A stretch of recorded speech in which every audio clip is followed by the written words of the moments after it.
Yeah, so this is, if you want, you can see this as a performance, but otherwise it's mostly going to be me describing a project that I'm working on.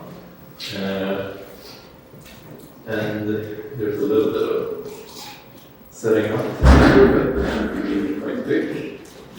Because another thing that is very good to do when you're working, something that you don't understand, is to always record what you're doing.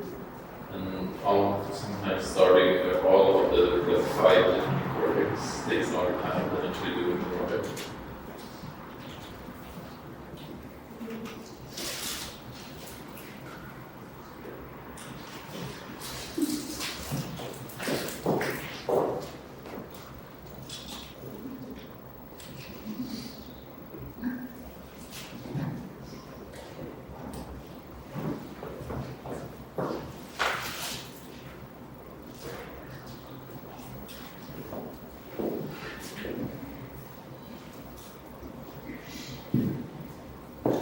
Okay, let's see if it works.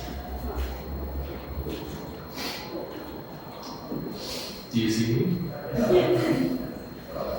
So, the first basic idea with this experiment is that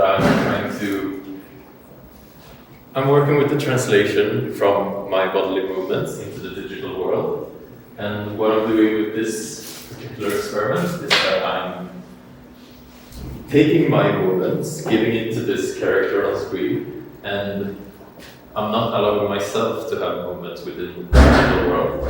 So what you're seeing on the screen is exactly the same thing as I'm seeing in the headset. I can't look around in the world, and I'm just kind of stuck looking at this thing while it moves when I'm trying to move. And my project is kind of based on moving forwards by using all of the mistakes that happens. And I'm going to move through some of the mistakes that has happened. First of all, the background that you see over there is a background that I printed from when my computer crashed when I was trying to start this project.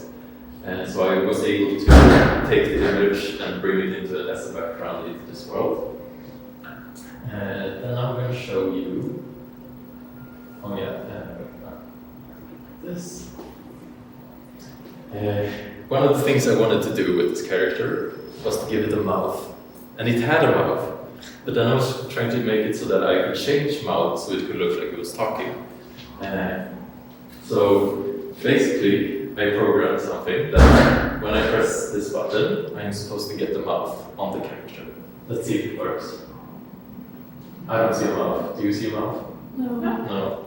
Oh, wait. There is a mouth. It's just completely in the wrong place. So, no, I can't even make it come onto the character. So yeah, I was able to create a mouth. It's just in the wrong place. Maybe I can do it like this. Right. I can move the ground, so maybe it's easier to see the mouth. And also something I discovered when this happened is that I can create a bunch of mouths. Wait. No, wait. Yeah, I also discovered that I have to now.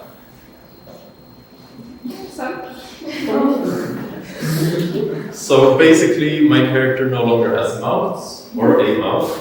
It has like a force field of red spheres, which I mean, it's also good to have and to talk when you can surround yourself by redness. Let's see if we can, yeah. And then one day, when I was going to open this project, I was really looking forward to starting this project, moving forward. It's a fun project to do because I get to play around with VR. And I opened the project, and then my computer started being really slow. And I was like, oh, what's happening? Oh no, is it crashing? And then I tried to exit out of all the windows I had open. And when I pressed the red cross, it went down, but it stayed at the same time.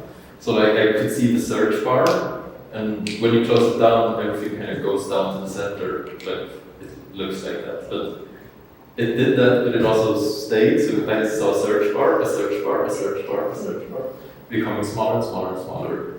And whatever window I would open on my computer and do the same thing, it would happen. So it kind of became a cool recursive iteration thing. And I thought, okay, I guess my computer is telling me that this should be a part of the project.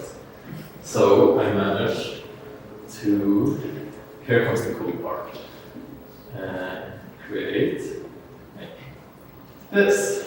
Wow. So it looks way weirder in the headset when this happens. I see 3 of them, I think you only see 2. We see the 1,000. Yeah. But yeah, so, and I don't know, it's very like fun and nice to just walk around. And you're kind of drawing with yourself, but it's also not really yourself, because I'm not that thing, I'm seeing it as well. And you can start making nice shapes and weird shapes. And it's like, the red thing is kind of in front of me, but also not in front of me. Like, only the first one is, and the rest is not. So yeah, and I started thinking, oh, what might this project perhaps be useful for? At first, or I had some conversations with some people saying that it reminds them of a kind of psychological state when you're disassociating, so you're kind of seeing yourself from someone else's perspective. So perhaps this experiment might take a lead, start talking to psychologists, see if this might be interesting to them in some way. But I've also talked to a person who is a VJ, a DJ that does visuals live instead of the music. So, I mean, I personally would feel like if I'm at a rave or a disco or a concert, and then there was someone on stage like dancing and doing cool stuff, and this was happening, I think that would be kind of cool. So I feel like there is also some uses in this, not just me walking around having fun with my computer. But yeah, this is my project, and I'm happy I could share it with you. Hope you enjoy it.